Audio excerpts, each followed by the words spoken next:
Drop shipping करूँ, arbitrage करूँ, private label करूँ या होलसेल।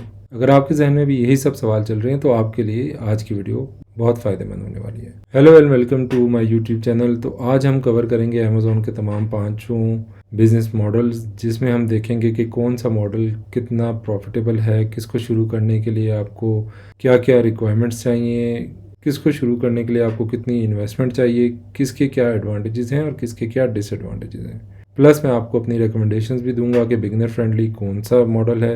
तो वीडियो को पूरा देखिएगा और अगर पसंद आए तो चैनल को सब्सक्राइब करिएगा। चलिए रिव्यू करते हैं हर मॉडल को one by one. Amazon business models क्या होते हैं? बिजनेस मॉडल का मतलब सिर्फ इतना है, आप अमेज़ॉन पर प्रोडक्ट किस तरीके से बेच रहे हैं। हर मॉडल का सोर्सिंग मेथड अलग होता है। कुछ मॉडल्स में आप अपना ब्रांड बनाते हैं, कुछ में दूसरी कंपनीज के प्रोडक्ट सेल करते हैं और कुछ में इन्वेंट्री आपके पास भी नहीं होती और आप फिर भी सेल कर रहे होते हैं। तो आज हम देखेंगे कि बिजनेस मॉडल्स कौन से हैं, उनको कितनी इन्वेस्टमेंट चाहिए, कौन सा प्रॉफिट होता है उसमें और रिस्क कौन कौन से हैं और बिगिनर फ्रेंडली कौन सा है। तो सबसे पहले आ जाता है प्राइवेट लेबल।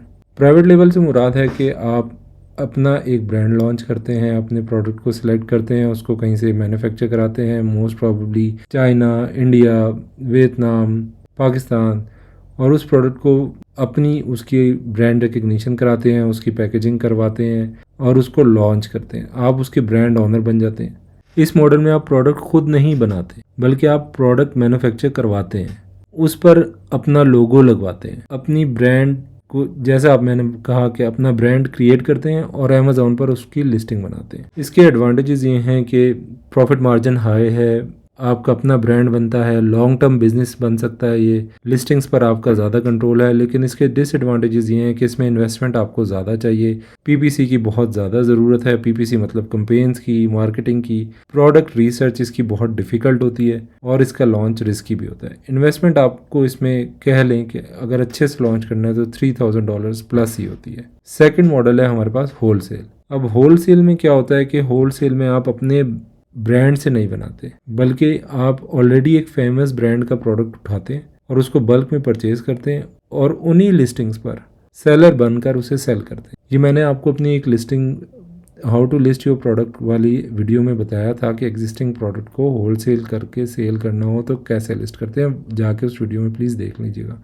आप किसी authorised distributor, let's say Dove या निविया या कोई भी बड़े ब्रांड से, या जो कोई भी प्रोडक्ट जो आप बेचना चाह रहे हैं उसको आप सिलेक्ट करते हैं और उसमें जाके लिस्टिंग में ऑफ़र पार्ट डालते हैं और वहाँ पे लिस्टिंग को लिस्ट कर लेते हैं। अब इस मॉडल में फ़ायदा क्या है? फ़ायदा ये है कि आप एक ऑलरेडी इस्टेब्लिश्ड प्रोडक्ट को बेच रहे हैं जिसके लिए मार्केटिंग की एज सच उतनी ज़रूरत नहीं है जितना कि एक नए प्रोडक्ट को प्राइवेट लेबल की तरह। एडवांटेजेस में आ जाएगा कि इसकी एग्जिस्टिंग डिमांड है, एग्जिस्टिंग रिव्यूज़ हैं, जल्दी बिकता है।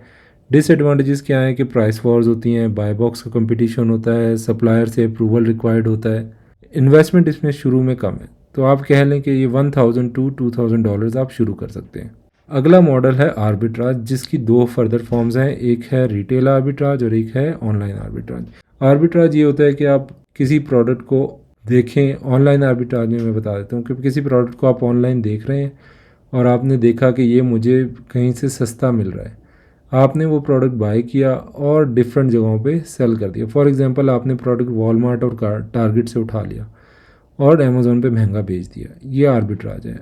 और अगर आपने ये सारा प्रोसेस ऑनलाइन किया तो इसको ऑनलाइन आर्बिट्राज कहते हैं।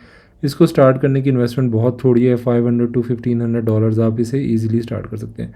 रिटेल आर्बिट्राज क्या है? रिटेल आर्बिट्राज ये है कि आप फिजिकली गए टारगेट या वॉलमार्ट के स्टोर पे, वहाँ जाके आप प्रोडक्ट ख़रीद के लाए और आपने फिर उसको अमेज़ॉन पे बेचा।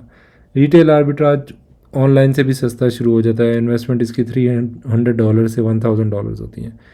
अब इन दोनों मॉडल्स के एडवांटेजेस और डिसएडवांटेजेस को एक साथ देख लेते हैं। एडवांटेज यही है कि लो इन्वेस्टमेंट है, बिगिनर फ्रेंडली है, घर बैठकर सोर्सिंग हो सकती है। डिसएडवांटेजेस ये हैं कि प्रोडक्ट हंटिंग इसमें बहुत ज़्यादा करनी पड़ती है, स्टॉक बहुत जल्दी ख़त्म हो जाता है और कंसिस्टेंट बिजनेस इसको बनाना मुश्किल होता है। ये जस्ट कह लें कि बिल्कुल बिगिनर्स के लिए है। अब आता है एक ऐसा मॉडल जो कि बहुत ही मशहूर ज़माना और बदनाम ज़माना भी है। तो ड्रॉप शिपिंग एक ऐसा मॉडल है कि जिसमें ना आप फिजिकल प्रोडक्ट को टच करते हैं, ना आप उसको ख़रीदते हैं, फिर भी आप उसको बेच के प्रॉफिट कमाते हैं। सुनने में ये बड़ा एक्साइटिंग लगता है। तो ड्रॉप शिपिंग का मतलब ये हुआ कि आपने एक एग्जिस्टिंग सप्लायर की लिस्टिंग बनाई और उस लिस्टिंग पे आपको ऑर्डर आया। अब कस्टमर से जो ऑर्डर रिसीव हुआ है वो सप्लायर डायरेक्टली शिप कर देता है कस्टमर को, आप बीच में इन्वॉल्व ही नहीं है। सुनने में ये बहुत अच्छा लग रहा है, लेकिन मसला इसमें आता है पॉलिसी कंप्लायंस का। अमेज़ॉन पर ड्रॉप शिपिंग करते वक्त अमेज़ॉन की पॉलिसी फॉलो करना बहुत ज़रूरी है। सेलर को सेलर ऑफ रिकॉर्ड होना ज़रूरी है, यानी उसकी प्रीवियस हिस्ट्री होनी चाहिए। Third party supplier customer facing होती है, जिसकी वजह से कस्टमर्स को इशू आते हैं और कस्टमर की कंप्लेंट्स की वजह से आपका ऑर्डर डिफेक्ट रेट बढ़ जाता है और इसी की वजह से आपका अकाउंट बैन भी हो सकता है। एडवांटेजेस इसकी ये हैं कि लो इन्वेस्टमेंट से शुरू होता है और इन्वेंट्री की कोई टेंशन नहीं होती, लेकिन इसके डिसएडवांटेजेस बहुत ज़्यादा हैं। वो ये है कि इसमें मार्जिन ना होने के बराबर हैं, शिपिंग इश्यूज़ आपको रहते हैं, सप्लायर पर डिपेंडेंसी आपकी बहुत ज़्यादा है, पॉलिसी वायलेशन के रिस्क की वजह से आपका अकाउंट बैन हो सकता है।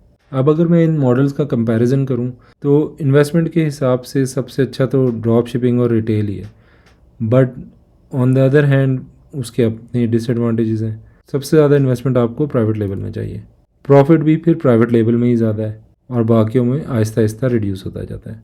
रिस्क कंपैरिजन आप देखें तो प्राइवेट लेवल में एक तरह से कह सकते हैं हाई है, बट मैं ये कहूँगा कि ड्रॉप शिपिंग में सबसे ज़्यादा हाई रिस्क है। सबसे ज़्यादा लो रिस्क जो है वो आर्बिट्राज और ऑनलाइन आर्बिट्राज में। बेस्ट फॉर बिगिनर्स कौन सा है? तो मेरी नज़र में सबसे बेस्ट होगा बिगिनर्स के लिए ऑनलाइन आर्बिट्राज, और उसके बाद अगर मुस्तकिल तौर पे काम करना चाहते हैं तो बेस्ट होगा बिगिनर्स के लिए होलसेल। होलसेल एक बहुत अच्छा मॉडल है बिगिनर्स के लिए, रादर देन कि आप दोनों रिस्की मॉडल्स प्राइवेट लेबल और ड्रॉप शिपिंग पे जाएं। मेरी राय में प्राइवेट लेबल और ड्रॉप शिपिंग इतना सेफ़ नहीं रहता शुरू में। मैंने खुद भी करके नुकसान उठाया हुआ है, उस पर मैं एक वीडियो बना के आप लोगों को अपनी केस स्टडी बताऊंगा कि किस तरह मैंने अपना प्राइवेट लेबल लॉन्च किया था और उसमें मुझे नुकसान हुआ यूके में। तो उस पर भी बात करेंगे नेक्स्ट वीडियो में, लेकिन फ़िलहाल आप ये समझिए कि होलसेल सबसे अच्छा मॉडल मेरी नज़र में है।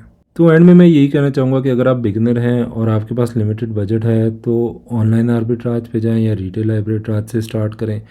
अगर आप लॉन्ग टर्म ब्रांड बनाना चाहते हैं और आपके पास अच्छी वाली इन्वेस्टमेंट है तो प्राइवेट लेबल सबसे पावरफुल मॉडल माना जाता है, लेकिन इसमें रिसर्च और एग्जीक्यूशन दोनों बहुत स्ट्रांग होने चाहिए। मेरा यही रिकमेंडेशन होगी कि पहले होलसेल शुरू करें, जब आपको एक्सपीरियंस हो जाए तो उसके बाद आप आहिस्ता आहिस्ता प्राइवेट लेबल की तरफ आ जाएं। उम्मीद करता हूँ कि आज की वीडियो आपको अच्छी लगी होगी और प्लीज़ चैनल को सब्सक्राइब कर दीजिएगा। नेक्स्ट वीडियो में मैं बताऊँगा कि किस तरह मैंने प्राइवेट लेबल स्टार्ट किया और जिसकी वजह से मुझे लॉस हुआ। वो केस स्टडी आपके लिए इम्पॉर्टेंट होगी, बिकॉज उसमें हम कुछ ऐसे फैक्टर्स को देखेंगे कि कौन सी ऐसी वजूहत होती हैं जिनकी बदौलत आपका एक अच्छा खासा चलता हुआ बिज़नेस फ्लॉप हो सकता है। चैनल को सब्सक्राइब करें और देखते रहिए AI commerce with Hamza. Thank you.